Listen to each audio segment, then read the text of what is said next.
قرآن اللہ سبحانہ و تعالیٰ کی آخری کتاب ہے، آخری پیغام ہے، آخری وحی ہے جو نازل کی گئی تھی آخری پیغمبر محمد صلی اللہ علیہ وسلم پر۔ قرآن ساری دنیا کی سب سے بہترین کتاب ہے، یہ انسانیت کے لیے پیغام ہے، رحمت اور ہدایت کا سرچشمہ ہے، گنہگاروں کے لیے تنبیہ ہے، بھٹکوں کے لیے ہدایت ہے،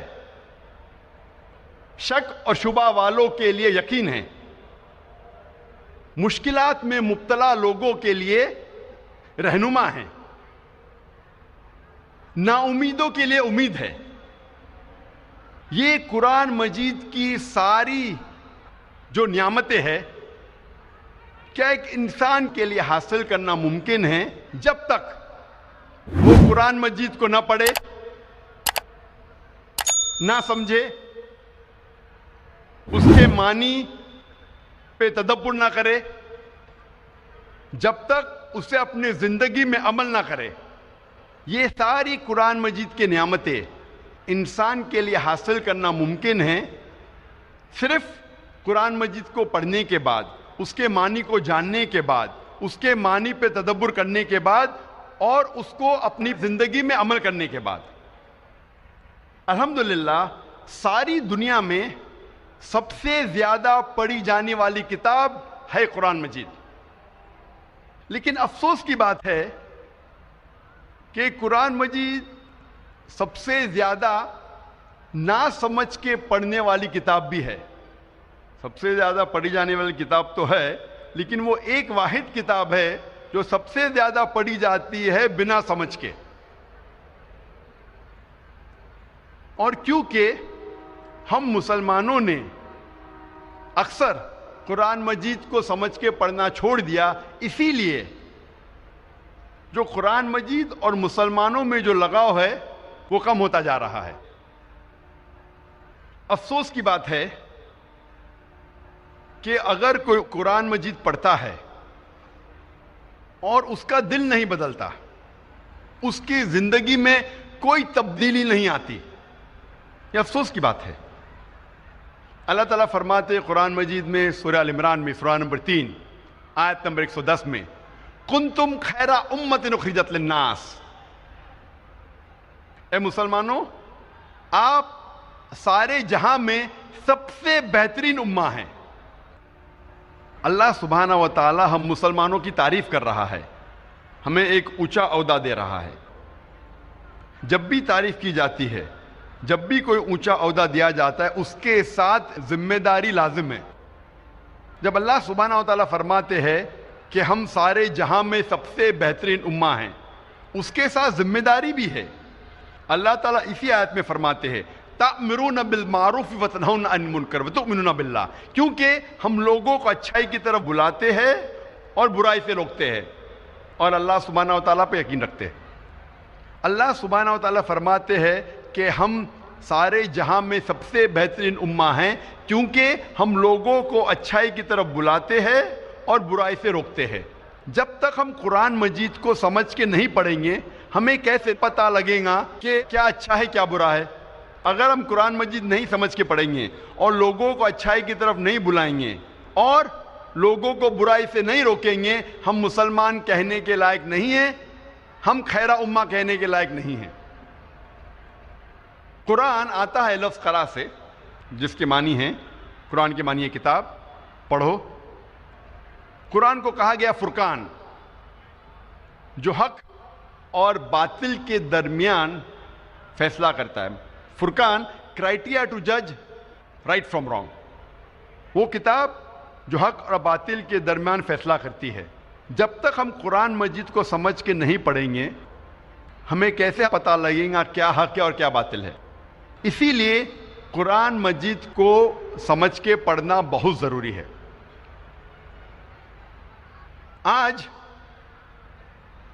ہم تحقیق کریں گے اکثر مسلمان قرآن مجید کو سمجھ کے کیوں نہیں پڑھتے۔ سب سے عام بہانہ جو مسلمان دیتے ہیں قرآن مجید کو نہیں سمجھ کے پڑھنے کا، وہ یہ ہے کہ ہم عربی زبان نہیں جانتے. آج ساری دنیا میں 700 کروڑ انسان ہیں اور تقریباً 150 کروڑ مسلمان ہیں. یعنی 20% سے زیادہ، 20 سے 25% ساری دنیا میں سارے انسانوں میں سے مسلمان ہیں. اور عرب صرف مسلمانوں میں 15% ہے. اور چند اور لوگ ہیں، چند فیصد مسلمان ہیں جو عرب نہ ہونے کے باوجود عربی زبان جانتے ہیں. آج دنیا میں تقریباً 25 کروڑ مسلمان عربی جانتے ہیں. 150 کروڑ میں سے 25 کروڑ مسلمان عربی جانتے ہیں. 80% سے زیادہ مسلمان عربی نہیں جانتے. جب بھی کوئی انسان پیدا ہوتا ہے وہ ماں کے پیٹ میں سے کوئی بھی زبان نہیں جان کے پیدا ہوتا ہے.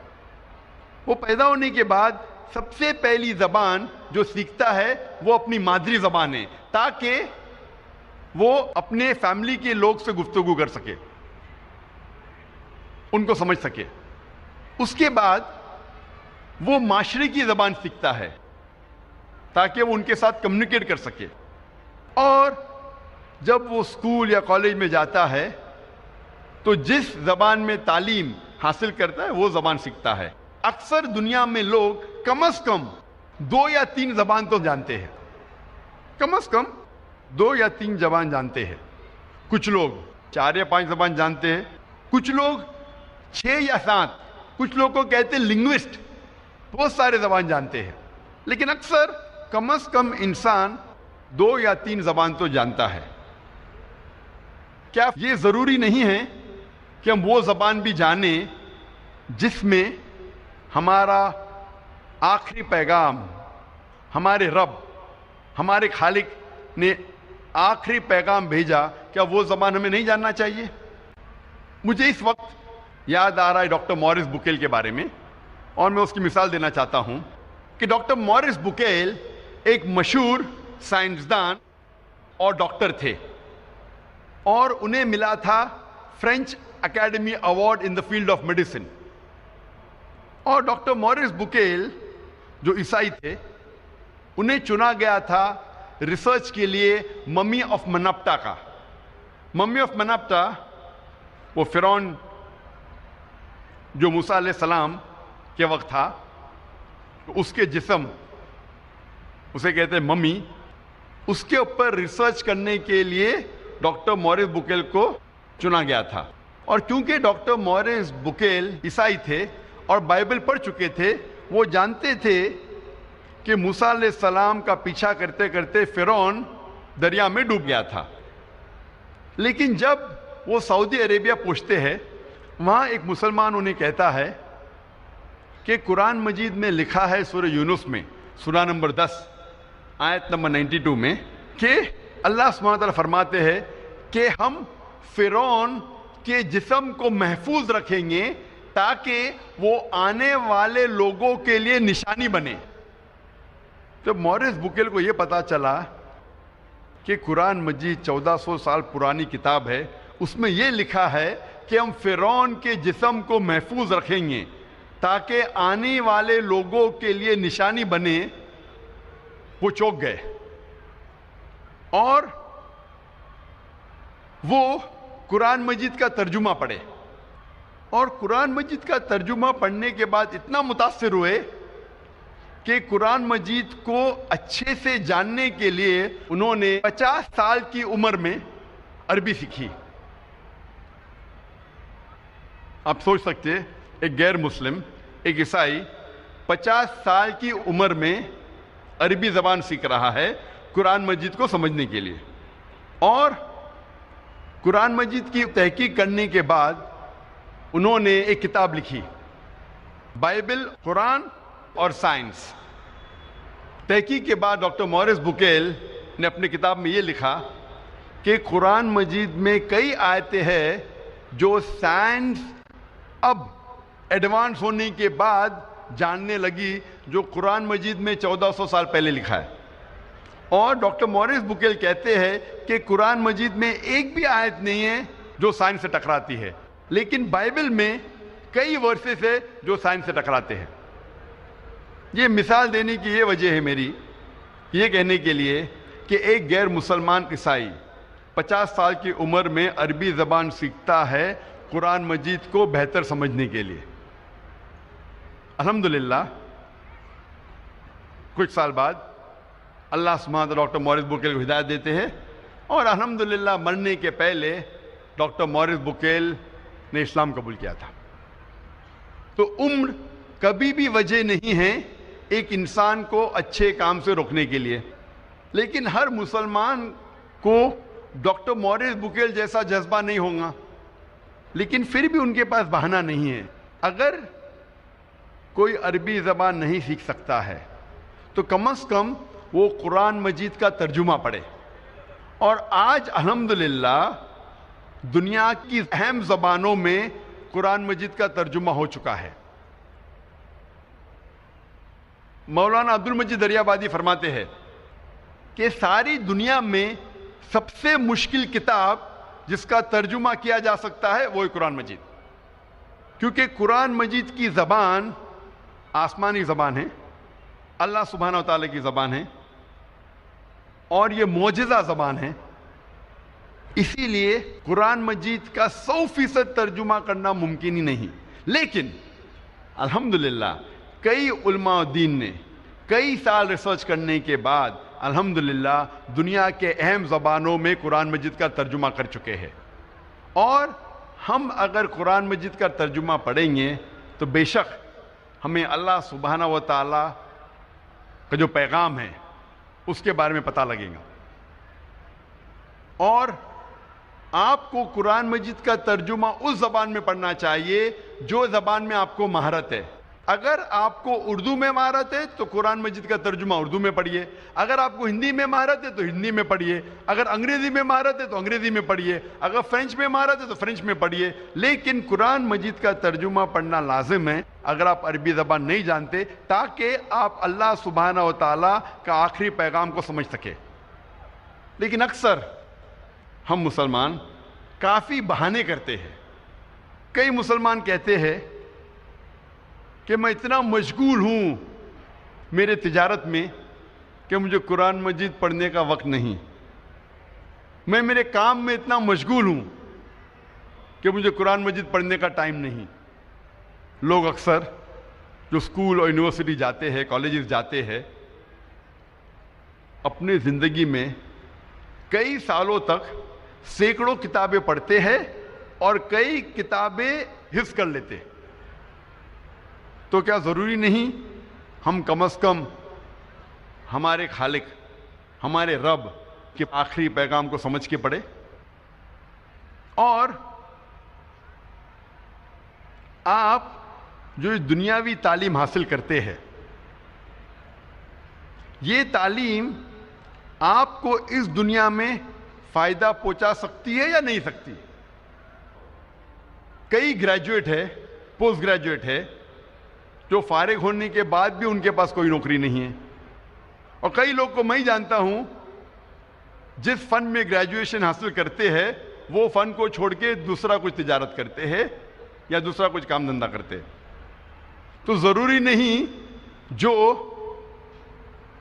آپ تعلیم حاصل کرتے ہیں وہ اس دنیا میں آپ کو فائدہ پہنچائے، لیکن یہ تعلیم اگر آپ اس تعلیم کے ذریعے اللہ سبحانہ و تعالیٰ کے قریب نہ آ سکے تو یہ تعلیم آخرت کے لیے فائدہ مند نہیں۔ اللہ تعالیٰ فرماتے ہیں قرآن مجید میں، سورہ بقرہ میں، سورہ نمبر 2 آیت نمبر 1 اور 2 میں، الف لام میم ذالک الکتاب لا ریب فیہ ھدی للمتقین۔ الف لام میم، یہ کتاب میں ہدایت ہے بے شک، بنا کوئی شک کے، متقین کے لیے۔ اللہ تعالیٰ فرماتے ہیں کہ اس قرآن مجید میں آپ کو فائدہ ہے اس دنیا میں اور آخرت میں بھی۔ اور اللہ تعالیٰ فرماتے ہیں سورہ کہف میں، سورہ نمبر 18 آیت نمبر 54 میں، کہ اللہ سبحانہ و تعالیٰ نے اس قرآن مجید میں کئی مثال پیش کی ہے جو انسانوں کے لیے فائدہ مند ہیں۔ اور اللہ تعالیٰ پیغام دہراتے سورہ الزمر میں، سورہ نمبر 39 آیت نمبر 27 میں کہ اللہ سبحانہ و تعالیٰ نے اس قرآن مجید میں کئی مثال پیش کی ہے جو انسانوں کے لیے فائدہ مند ہیں. تو یہ قرآن مجید جب آپ پڑھیں گے تو نہ ہی آپ کو اس دنیا میں فائدہ ہوگا بلکہ آخرت میں بھی فائدہ ہوگا. اور آپ اتنے سال ضائع کرتے ہیں کتاب پڑھنے کے لیے، ڈگری حاصل کرنے کے لیے، قرآن مجید پڑھنے کے لیے کتنا وقت لگتا ہے؟ اگر آپ قرآن مجید فاسٹ پڑھیں گے تو چند دنوں میں آپ قرآن مجید پڑھ سکتے ہیں. لیکن محمد صلی اللہ علیہ وسلم کی حدیث ہے جو صحیح حدیث ہے ترمذی میں، جہاں اللہ کے رسول فرماتے کہ جس نے قرآن 3 دن سے کم میں پڑھا تو اس نے قرآن مجید کو نہیں سمجھا. تو اگر آپ قرآن مجید کو آہستہ پڑھیں گے، ایک منزل ہر روز، تو آپ قرآن مجید 7 دن میں پڑھ سکتے ہیں. اور آہستہ پڑھیں گے اگر ہر روز ایک جز، ایک پارہ، تو قرآن مجید آپ مکمل کریں گے 30 دن میں، 1 مہینے میں. کیا ہمارا فرض نہیں کہ ہم اللہ کا کلام، اللہ کا آخری پیغام، ہمارے خالق، ہمارے رب کے آخری پیغام کو سمجھ کے پڑھے؟ مسلمانوں کو اکثر غلط فہمی ہے کہ قرآن مجید صرف مسلمانوں کے لیے نازل ہوا اور یہ غیر مسلمانوں کے لیے نہیں ہے. اللہ سبحانہ و تعالیٰ فرماتے ہیں قرآن مجید میں سورہ ابراہیم میں سورہ نمبر 14 آیت نمبر 1 میں، الف لام را، ہم نے یہ کتاب نازل کی محمد صلی اللہ علیہ وسلم پہ تاکہ وہ انسانوں کو اندھیرے سے روشنی میں لے آئے، سارے انسانوں کو، نہ کہ صرف مسلمانوں کو. اللہ تعالیٰ فرماتے ہیں سورہ ابراہیم میں سورہ نمبر 14 آیت نمبر 52 میں کہ یہ پیغام ہے سارے انسانوں کے لیے تاکہ وہ جان لے کہ ایک خدا ہے. اللہ تعالیٰ فرماتے ہیں سورہ بقرہ میں سورہ نمبر 2 آیت نمبر 185 میں کہ رمضان وہ مہینہ ہے جس میں اللہ سبحانہ و تعالیٰ نے قرآن نازل کیا، ہدایت کے لیے سارے انسانوں کے لیے، اور یہ فرقان ہے جو حق اور باطل کے درمیان فیصلہ کرتا ہے. اللہ تعالیٰ فرماتے ہیں سورہ الزمر میں سورہ نمبر 39 آیت نمبر 41 میں کہ ہم نے قرآن نازل کیا محمد صلی اللہ علیہ وسلم پہ تاکہ وہ انسانوں کو ہدایت دے. قرآن مجید میں یہ نہیں کہا گیا ہے کہ صرف مسلمانوں یا عربوں کو ہدایت دے، لیکن سارے انسانوں کو ہدایت دے. قرآن مجید صرف مسلمانوں کے لیے نہیں بلکہ سارے انسانوں کے لیے ہے. اللہ تعالیٰ فرماتے ہیں سورہ انبیاء میں سورہ نمبر 21 آیت نمبر 107 میں وما ارسلناک الا رحمۃ للعالمین، کہ ہم نے محمد صلی اللہ علیہ وسلم کو نہیں بھیجا لیکن رحمت بنا کے سارے انسانوں کے لیے، سارے عالموں کے لیے. اللہ تعالیٰ فرماتے قرآن مجید میں کہ محمد صلی اللہ علیہ وسلم رحمت بنا کے بھیجے ہیں، نہ کہ صرف مسلمانوں کے لیے، نہ کہ صرف عربوں کے لیے، بلکہ ساری انسانیت کے لیے، سارے عالموں کے لیے. اللہ تعالیٰ فرماتے سورہ فاطر میں سورہ نمبر 35 آیت نمبر 24 میں وما ارسلناک الا کافۃ للناس بشیرا ونذیرا، کہ ہم نے محمد صلی اللہ علیہ وسلم کو ایک یونیورسل میسنجر جیسے بھیجا ہے، سارے انسانوں کے لیے ایک پیغمبر بھیجا ہے تاکہ وہ لوگوں کو ہدایت دے. لیکن اکثر انسان اب بھی نہیں جانتے.